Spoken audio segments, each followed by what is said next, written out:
Because I was working, why don't you sit down here? I got a jumble mess. Oh, you don't want to? Okay. I have a jumble mess of things that I'm going to try and scrunch together and make sense. Hopefully you guys can follow along.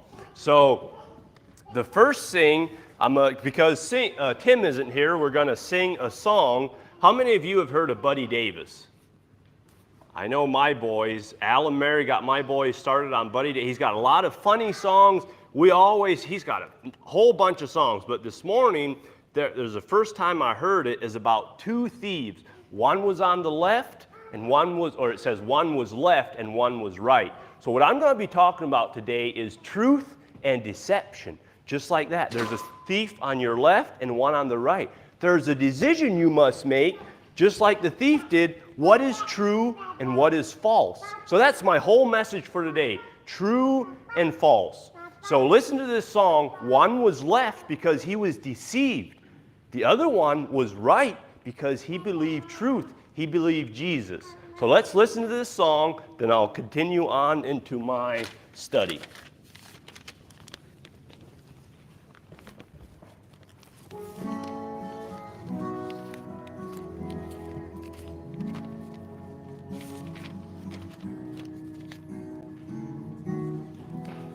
Wedge across divides as a candle separates day from night. Christ was wedged between two thieves. It's a lesson that we must preach now. The question is, what will you do with the Savior's life? Like the thieves crucified beside Christ, one was left.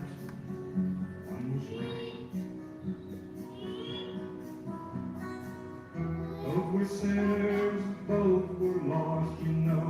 One believed and one went scoffed. Had the Savior between them, reaching out with his arms and hands. Now the question is, what will you do with the Savior's life? Like the thieves crucified beside Christ, one was left, one was right. Jesus parted the good and bad. We read one turned to darkness, that's so sad. The other said, Lord, remember me. He's in heaven for eternity now. The question is, what will you do with the Savior's life? Like the thieves crucified beside Christ, one was left, one was right. One was left and one was right. Okay, so how did the one thief on the right know that Jesus was true, and why didn't the other one understand? So my question to you today is, what is truth? Does anyone know off the top of your head? What is truth? Do you know? You don't know. Good. Well, this is a good topic then. So every time I hear about what is truth, I have to think about John 18, verse 37. It was when all the people, when Jesus was saying, I am Messiah, or I am the Son of God, they were saying, you're blaspheming God. There can only be one person, the Son of God, and that would be the Messiah. They didn't believe Jesus, so they took him in front of Pilate, and Pilate asked him, who are you? And this is where it starts in 37. He said, art thou a king? And Jesus answered, thou sayest that I'm a king. To this end was I born, and for this cause I have come into the world, that I should bear witness unto the truth. So there you have the truth. He wanted to bear witness to that truth. And he said, every one that is of the truth heareth my voice. And then Pilate asked him the famous question, what is truth? And I wish the next chapter would be about Jesus giving us the definition of truth. But see, he does give us definition. It's just not right there. So if we keep reading in the Bible, John 14:6, Jesus said, I am the way, the truth, and the life. That's Jesus. He is the truth. Then also in John 17:7, he says, my word is truth. So the Bible you read is true. Then in 1 John 5:6, the Spirit is truth. So there you have Jesus, his word, and the Spirit all being truth. Now what I want for you children is in 3 John 1:4, I have no greater joy than to hear that my children walk in truth. Okay? But now, what is the opposite of truth? Lying. So if you have Jesus for truth, who tells all the lies? Satan. So let's see, John 8:44 says, Satan was a murderer from the beginning and abode not in truth, because there is no truth in him. When he speaketh a lie, he speaketh of his own, for he is a liar and the father of it. So Satan is on one side, Jesus is on the other. So let's back up in history. Way back in the beginning, in the Garden of Eden, Satan tricked and deceived Eve into eating the forbidden fruit. And he did it in such a cunning way that Eve didn't even know she was being deceived. She fell for his trick. So,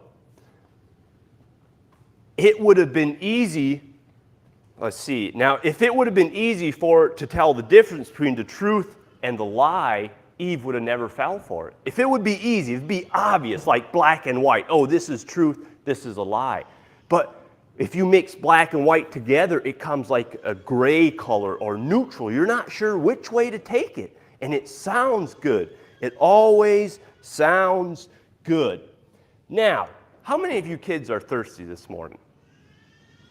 How many of you would like some nice Kool-Aid? I have a dry mouth because I get thirsty up here. This would be so good, right? Well, yeah, don't be deceived. At the end of this message, I'll actually tell you what's in there, okay? And it won't be so exciting as you guys think. So, just keep your eye on that. It looks good, and if I would have handed it to you, I'm sure you would have tasted it, right? It's got a little bit of sugar in. I try to sweeten it up a little bit, okay? So, it's not easy to tell the difference. So, 2 Corinthians 11:14 tells us the false apostles, deceitful workers, transform themselves into apostles of Christ. And it's no wonder, for Satan himself is transformed into an angel of light. So Satan can transform himself to look like a good person. So you won't be like an angel of light. 1 John 4:6 says, we are of God, hereby we know the spirit of truth and the spirit of error. And he also says, believe not every spirit, but try or test the spirits, whether they are of God, because many false apostles are gone out into the world. Okay, so there's many false apostles out in the world right now. So I am up here, I'm going to play the game of a false apostle. This is me. And I have a bunch of tricks here that you are the good guys, you're the truth, and I am the deceiver. And I'm going to try to deceive you guys. Deceive. So whoever gets the most points wins. Okay? So, test number 1, I even forget where I put all my stuff. Test number 1 is this nice clean bottle of water. And the cap on here is what? To contain the water, right? Keeps it in. But I don't like caps because they're always in the way. And I would just rather have something that would contain the water that I don't have to twist. How many times do you have to ask your mom to open the water because it's too hard? A lot of times. How about we would just put a ball on there, and you could pull the ball off whenever you want and drink as much water as you want. Wouldn't that be a good idea? No? Okay, so here's the first question. True or false? If I have this ball on here and I tip it upside down, will the water stay in or come out? Come out. Come out. So you all vote. You're on a team, so you all vote it'll come out. Raise your hand if it's going to come out. 1, 2, 3, 4, 5, 6, 7. Okay, there's only 4. So majority vote that it's going to come out. Okay, here we go. Now.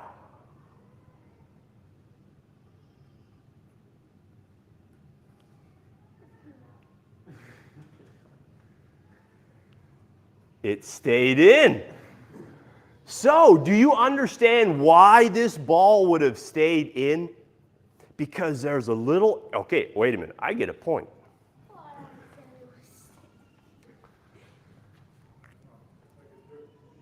Wow. See, I had a good ping pong ball at home that didn't even drip, and I forgot it. I had to run over to Dollar General this morning and buy this one. I think it's got a little crack. I don't know. But anyway, so the reason, I have to explain to you why it stayed in. So the reason it stayed in, you see that little air gap? When I turned it upside down, the air bubble went up to the top, and it creates a suction. Now, you would think that if we create more of an air bubble, it'll be stronger, right? Right? No? So if I make a big air bubble, now it'll be so much suction, you won't be able to whack the ball off the bottom. True or false? False? Okay, how many of you guys think there'll be more suction and it'll be harder to get the ball off? Raise your hand if you think the ball stays on or off again. The same thing. Raise your hand if the ball falls off. 1, 2, 3, 4. Okay. So you all think the ball falls off. Why? Because there should be more air, more suction, no? You don't think so? You are right. So that is crazy. Even though I have the same thing, you guys get a point. You're right. So now that you understand, if there's too much suction, too much air, it doesn't have the power to hold it.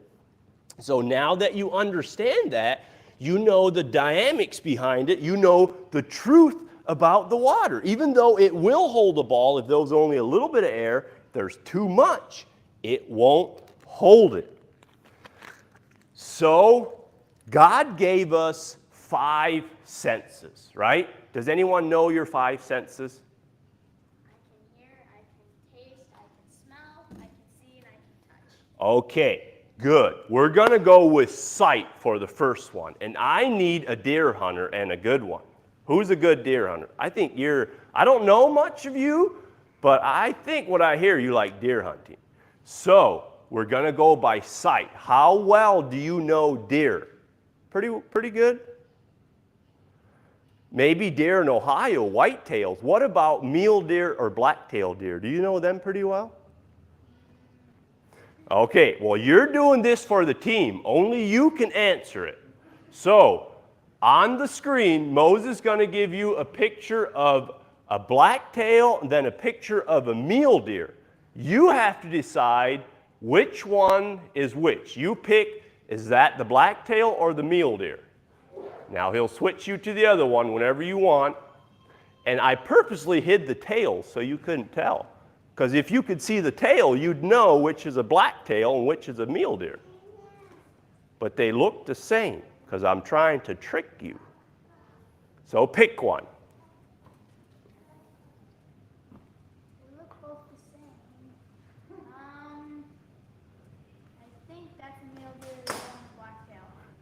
You think, or you know, or you're guessing? I'm guessing. You're guessing.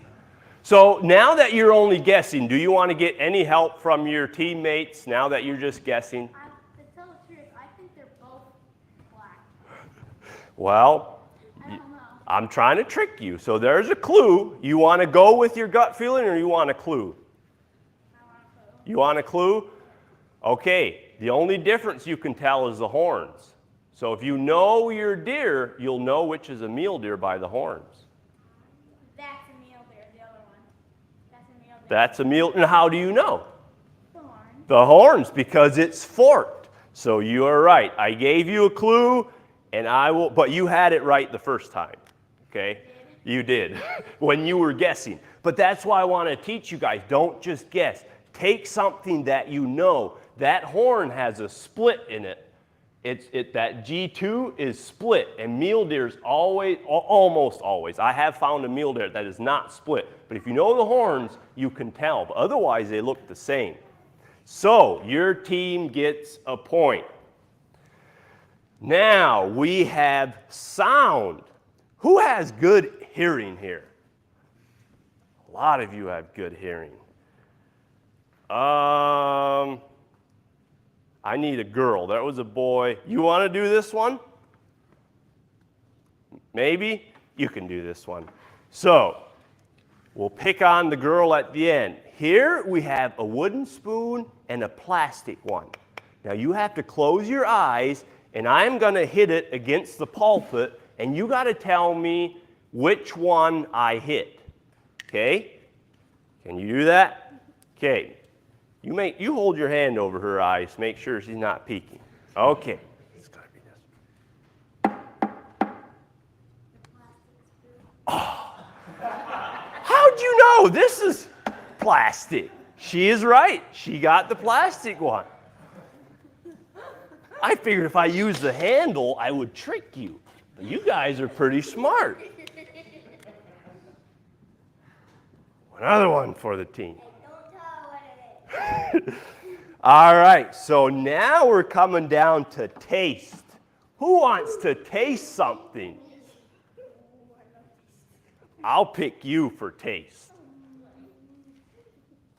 First, Mom and Dad, I'm just going to put a little bit in of one of each, and she has to taste which one. Some kids are really sugary, and they might not hold still the next half hour. Is that okay? Okay. Don't send them back to me if they don't hold still. Okay. Do you like pop? Do you think you can tell the difference between 7-Up and Sprite? Let's see. I hope they look the same. What'd you say?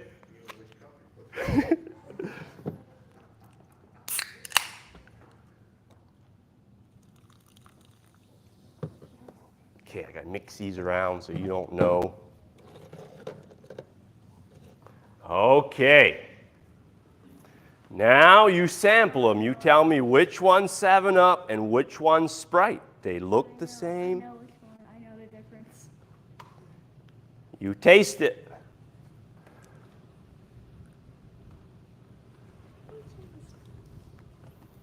I know what that one is. That one tastes like Sprite, and that one tastes like the other kind. Okay, you are wrong. You see those little dots? That was the 7-Up that I marked, and I purposely marked that cup. So I got you on that one. I get a point. I'm catching up.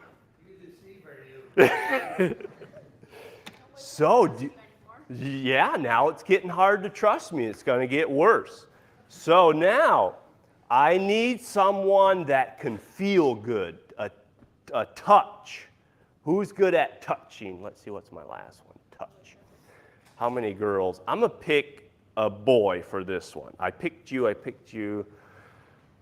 All right, so here we have a washcloth and a rag. So you're going to have to close your eyes and feel one and tell me which one's the washcloth and which one's the rag. And you can't open your eyes because you'll see the different colors, okay? So feel both of them and then pull the one out of my hand that you think is the washcloth without opening up your eyes, okay?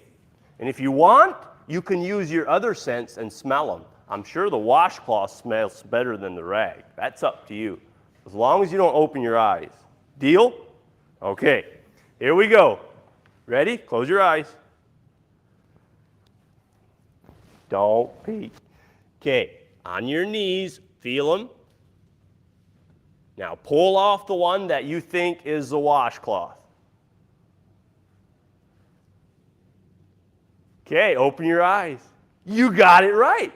How did you know? I know which one, how I feel. I can actually tell. You could tell the washcloth wasn't as used It's softer than the rag. Exactly. Okay. You did good. I'm glad you didn't just guess, because if you just guess, that can get you in trouble. You must know. Give a reason behind. Glad you guys are winning, but okay, the last one is smell. Now, my wife got 2 bottles of what I thought was shampoo and conditioner, and I used them and I couldn't tell the difference. And she admitted she made a mistake. They're both shampoo. That's why the conditioner wasn't working. But I was like, well, what's the difference? And she said, the smell. I said, really? I'm not good at smell. So I said, well, what does it smell like? She's like, this one has more of a soapy smell and this one more of a citry smell. So, citry, like, you know what citry is? No? Citrus, like more of a acidy or orange. It's orange, okay? And this one's more just a neutral soapy smell. So I'm going to shake these up, give you just the caps, and then and they're both orange caps, so you don't know which is which. Then you can smell them and tell me which is the orange one, and just tell me which is the orange one. And if you get it, okay, I'm going to shake it up so there's good scent on the caps.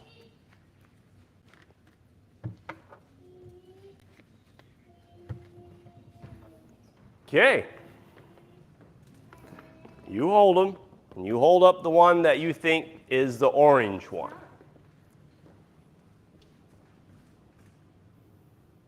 That's the orange one? You have a nose like my wife. You got it. I had a dot on it, so I know. All right, good job. You kids win. So, you guys know the truth. You think you're doing good, right? I mean, you guys have 5-2. You guys are doing great. So, if you lost, I was going to have the 2 Timothy, to study thyself approved, so you won't be ashamed, but you guys did good. You don't have to be ashamed. But the thing is, make yourself familiar with what you're around, and you won't be deceived, okay? So, my next lesson is, you guys all think you're pretty good kids, right? I mean, you come to church, you obey your parents. I'm sure your room's cleaner than your brother's. Is that right? Probably mine. Is it? So you're better than her. So what I have here, if you kids think you're pretty good, I have 3 glasses of water. Now, we'll put, this guy has been pretty bad. His water's all the way down here. Let's say he's been in jail, or he was like the thief hanging on the cross. He was getting punished for the sin that he committed. This one was pretty good. He didn't have as much sin, but he still had sin. This guy, he went to church every Sunday. He was a lot like you children. We'll fill it all the way up. Now, let's see if I have any more verses before I want to go into that. So now, how many of you are thirsty and would want a nice, clean glass of water? So you're all pretty thirsty.